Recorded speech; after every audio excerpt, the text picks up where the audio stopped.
Welcome to the State of Nature 2024 talk series. This presentation is about the state of plants and will cover some of the plants we find locally, good and bad, the pressures on these species and what we can all do to help reduce those pressures and protect our natural environment.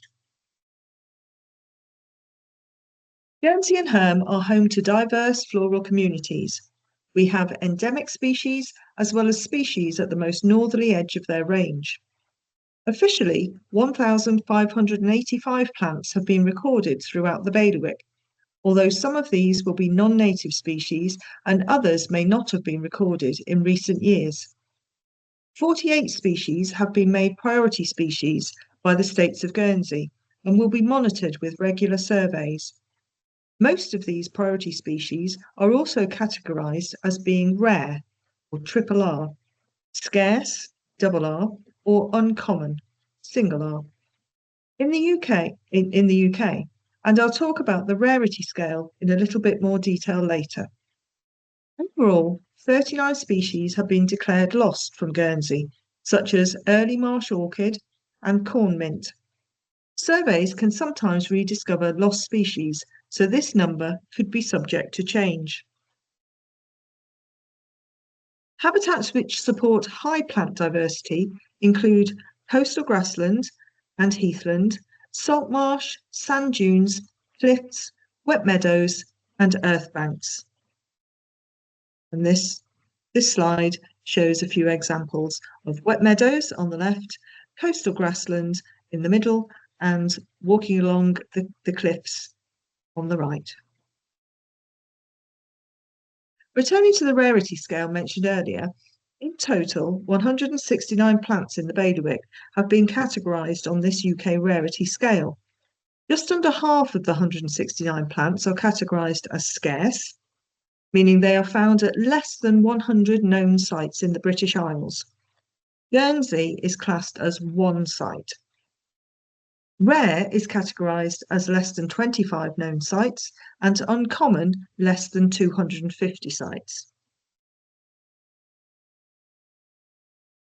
Loose-flowered orchid is classed as a triple R or rare on the UK rarity scale, but it is found occasionally in Guernsey. It is found in wet meadows, and Lake Fisheries is a good place to see thousands of these flowering plants around mid-May to mid-June. They are not found on mainland Britain. They are on the northerly edge of their range. Botanists will often come to Guernsey to see these special flowers. The sand crocus is also classed as triple R or rare on the UK rarity scale, but found frequently in Guernsey. It is found in short turf along the coast and flowers in spring. You really need to slow down and take your time to see this one because they are very small, and if you're walking along around the coast, you could miss these easily if you don't get down on your hands and knees and have a really good look.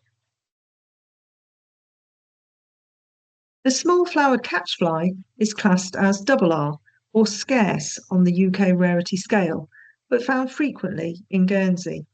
It is found along the west coast and it will flower in May. This year it popped up along route to Pickerel, where an area of sour fig had been removed, which was great to see plants like this popping up where we weren't expecting them. Autumn squill is also classed as a double R, or scarce on the UK rarity scale, but found frequently in Guernsey. It is found around the coast in short turf and starts to flower in July. It's now growing along Lower Headland, where an area of sour fig had been removed, which was once again great to see.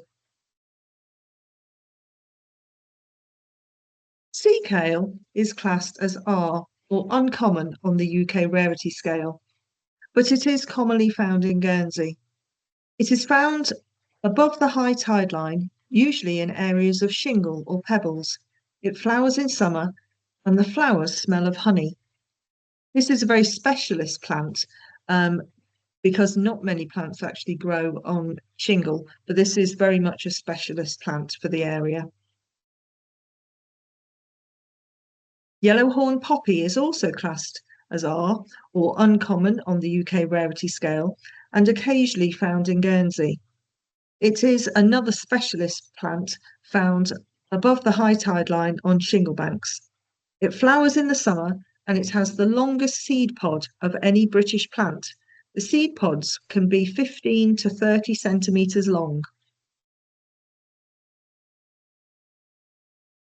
Eelgrass is also classed as uncommon on the UK rarity scale and found frequently in Guernsey.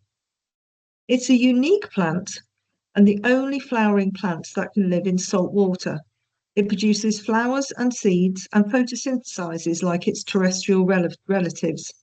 It's not a seaweed or an algae, although it lives in the intertidal area. There are 3 species of hybrid fern in Guernsey that are seldom found anywhere else. They are Guernsey spleenwort, Guernsey fern, and Jackson's fern. 2 of these ferns require specialist identification with examination of spores under a microscope needed. They are found on shaded hedge banks in the south of the island. Care is required when hedge cutting to allow these plants to flourish.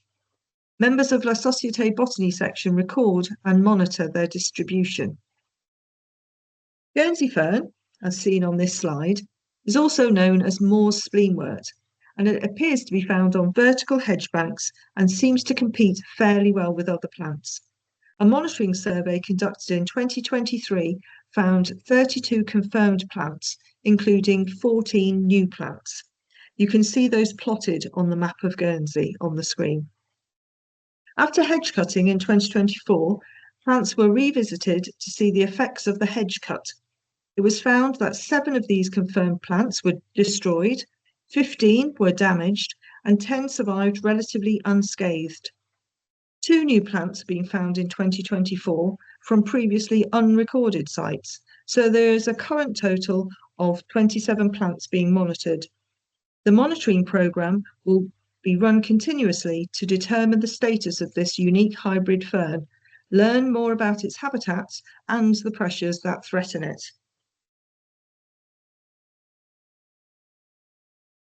The Guernsey spleenwort, here on the left of the screen, it shows hybrid vigour and competes well with other species. Recent records show 6 sites have been identified in St Saviour, St Pierre-du-Bois and Torteval. A monitoring project to record plant specimens of the Guernsey spleenwort is also underway. And on the right, Jackson's spleenwort has very few records, with only 1 known plant recorded. A visit to Guernsey by a British plant specialist in 2015 recorded it at just 1 location. But recent studies conducted in 2023 did not find any specimens of Jackson's spleenwort at all. Drivers of change. It is important to understand the causes and rate of change in the natural environment to be able to understand how we can manage and mitigate the negative impacts and promote the positive impacts of those changes. Various factors will drive change directly and indirectly and can be generated naturally or by human activities. Decisions can be made at the individual, community, business and government level to influence drivers of change. State of Nature 2024 has identified the primary threats, also known as pressures, to the state of our habitats and species, and delves further into the detail of what is driving those threats. By increasing our understanding of drivers of change, alongside improved understanding of our species and habitats, we can introduce additional targeted conservation measures to try and address the imbalance brought about by negative anthropogenic or human impacts. Plants are primary producers and are a crucial part of the food web. Many species depend on them to survive, such as pollinators, mammals, and even humans. Plants produce the oxygen that sustains life, and as such, it is important that we conserve our plant species. The threats to plants are habitat loss and degradation, invasive non-native species, inappropriate land management. And we'll now look at these pressures in more detail. Invasive non-native species are plants or animals which have been introduced to an area by humans, in which they are then able to thrive to the detriment of local species, the economy, or public health. Invasives are a considerable threat to biodiversity and can cause major problems on islands. Humans spread non-native species through the global movement of goods and people all over the world, resulting in the intentional and unintentional introduction of many species which can have wide-ranging consequences. Invasive non-native species may outcompete local species, predate natives, including eggs and young, bring in disease, hybridize with natives, cause habitat alteration and degradation, or negatively alter the balance of ecosystems. Many invasive non-native species can reproduce rapidly and or are generalists, which is the key to their quick spread and establishment. Taking a look at sour fig, the earliest record of sour fig in Guernsey was in 1886. It is native to South Africa, and sour fig was originally planted in domestic gardens in Guernsey, but became established more widely due to its ability to spread prolifically. Sour fig increased in area by 123% from when it was first surveyed in the 2010 Habitat Survey to the 2018 Habitat Survey. And you can see that on the graph on the left. In 1999, although sour fig was present in Guernsey, it wasn't a category in the Habitat Survey. It became a category in its own right in 2010, and then again it was surveyed again in 2018. And the increase between 2010 to 2018 was 123%. There have been successful attempts to remove it from accessible coastal areas, and this will hopefully be reflected in the next Habitat Survey. The presence of sour fig creates extensive mats which smother native plant species, creating a monoculture, and modifies soil properties, hindering native flora re-establishment. Due to the lack of cold winters and heavy frosts, as a consequence of climate change, the plant has suffered little weather damage or dieback, and this has helped it to spread. The spread of sour fig has caused declines in many specialist native plants and animals that are reliant on coastal grassland and heathland. And on the maps on the right of the screen, you can see the top map, which shows the sour fig in 1990, by the little red areas along the south coast and some small patches up the west coast. And then in the bottom map, marked in yellow in 2019, you can see how the sour fig has spread very much along the south coast and also spread along the west coast. This photo shows an area of sour fig at Rockane, showing how this invasive plant smothers the native plants to create a monoculture and reducing biodiversity. The photo on the top right shows how the runners creep out along the surface of the ground and will smother other plants that get in the way. It will also grow over much larger plants such as gorse. The photo on the bottom right shows how much a sour fig shoot can grow in just 9 months. The foot in the photograph is an adult foot, size 5, and that was used for scale. Sour fig was removed from Fort Pezaries between 2008 and 2010, with further maintenance to remove any regrowth of sour fig happening after that. These photos were taken in 2023 and show how an area can fully recover after the removal of sour fig. This area is now a fully restored coastal grassland and now home to the species associated with this habitat. Invasive non-native Cape ivy. Cape ivy, also known as German ivy, was first recorded in Guernsey in 1975. It is native to South Africa. It looks similar to our local ivy, although it is paler in colour and usually has more points on the leaves. It has yellow flowers. It was probably brought into Guernsey as a houseplant, then planted out in the garden, where it has escaped into the wild.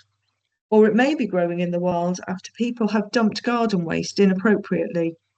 It grows along hedge banks, where it can cause problems for our rare ferns that were mentioned earlier in this presentation.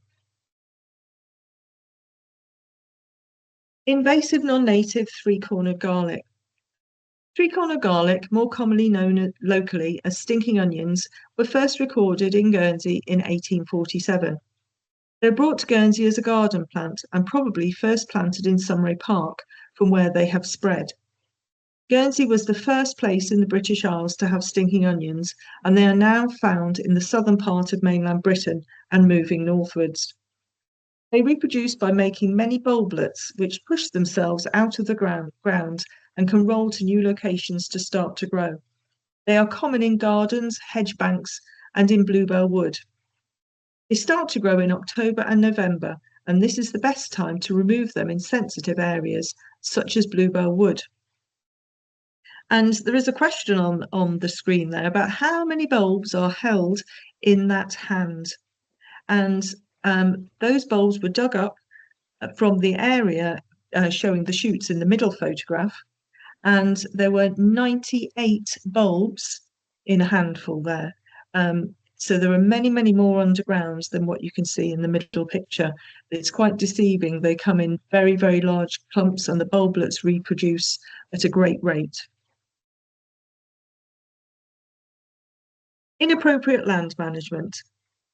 It is widely acknowledged in the UK that the post-war demand for self-sufficient food production has reduced the amount of biodiverse natural habitats. This is due to the intensification of farming methods and the loss of ecologically important farmland habitat to grass or arable monocultures. The same has happened in Guernsey, although on a smaller scale, causing large amounts of land to become less suitable for wildlife. Intensive land management, as well as lack of management for biodiversity outcomes, has driven habitat change and species decline. Improved grassland is the dominant habitat type in Guernsey. Now, it is improved to increase agricultural yield, not to increase biodiversity. It is improved by using fertilizers, herbicides, and pesticides. And this improved grassland is typically used for silage, grazing, or sometimes amenity purposes. As such, it is poor habitat for wildlife and has replaced several areas of species-rich habitats. These improved areas can be species poor for several decades, even when they are no longer receiving agricultural inputs like fertilizers. Other agricultural habitats include arable land and short-term ley. The combined total area of these three habitats increased in Guernsey by 14% since 1999, and since 2010, when it was first added, short-term arable ley increased by 15% between 2010 and 2018. You can see that in the graph on the left of the screen. Leys are intensively managed grasslands for silage or grazing, which are regularly ploughed and reseeded with single species high productivity grass. There is little protection against activities which are exempt from states of Guernsey planning requirements, such as ploughing. Traditionally, arable land in Guernsey supported a wide diversity of annual flowers, which needed disturbed land to thrive. Intensive management has reduced floral diversity, threatens our soil health, and can release carbon from soils into the atmosphere due to activities like ploughing. The conversion of agricultural land to domestic curtilage has amplified the need for intensive land management. Gardens on former agricultural land, which has been extended to domestic curtilage, increased in total area in Guernsey by 39% from 2010 to 2018, and are usually regarded as amenity grassland. These areas are heavily managed, usually closely mown lawns, or have been reseeded, often with little biodiversity present. Conversely, lack of management can also be detrimental to biodiversity. Land abandonment can lead to an increase in scrub and woodland, with dense scrub increasing by 64% from 1999 to 2018, as you can see in the graph on the right. Scrub encroachment and lack of grazing can result in degradation of habitat quality and reduction in biodiversity. While scrub is also a valuable habitat, providing food and nesting sites, it is less biodiverse compared to our species-rich grasslands. A balance is needed to implement good land management practices, particularly in areas of high conservation value, like priority habitats, such as special significance, and areas of biodiversity importance, to increase our biodiversity. So, what can we do to help? Better education, the availability of guidance, and effective policies, assessment of business impacts, and the introduction and enforcement of robust legislation can help ensure that our natural environment, our habitats, and our species are protected and enhanced for the health of our economy and the well-being of our island community, both now and into the future. There are many great organisations who are already supporting the natural environment in the work that they do, from biological data collection to clearance of invasive plants to nature education events. Corporate support is a valuable way to help these local charities in their work. In the photographs on the screen, you can see on the left the Guernsey Conservation Volunteers removing sour fig along an area of Rock Ain. On the right in the photograph, the Guernsey Conservation Volunteers are removing dominant hemlock water dropwort in the La Société orchid fields of Rue Rocheuse. And that field is particularly important as adder's tongue, which is quite a rare plant, grows in that field. And the middle photograph shows the flags which are used as markers to count how many adder's tongue plants grow every year. So monitoring is taking place in those fields to check the population of adder's tongue. But there's always room for more work to be done, and here are some areas that you could help reduce your impact on the natural environment. So, an important way that islanders can help address data gaps and protect the natural environment is by recording sightings of local wildlife. Software such as iRecord or iNaturalist, which are free apps, facilitate the submission of wildlife sightings from multiple sources, particularly the public, to the Guernsey Biological Record Centre. Submission of sightings can include native or invasive non-native species and need only include the location, date, and number seen. It's always good to take a photo as well, as that will be uploaded for verification purposes. This is important to help understand abundance and distribution across Guernsey and Herm. Increasing our knowledge through an increase in the submission of biological sightings or records will help inform conservation measures. You could volunteer with some of our local organisations, which are listed in the State of Nature 2024.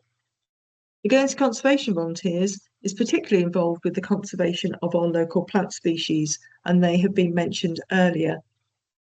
They have removed more than 250 tonnes of sour fig across more than 20 sites, which equates to about 200 skips. So you could help with their efforts in removing invasive species as well as managing other areas for nature. Citizen science projects that you can take part in are listed in State of Nature 2024.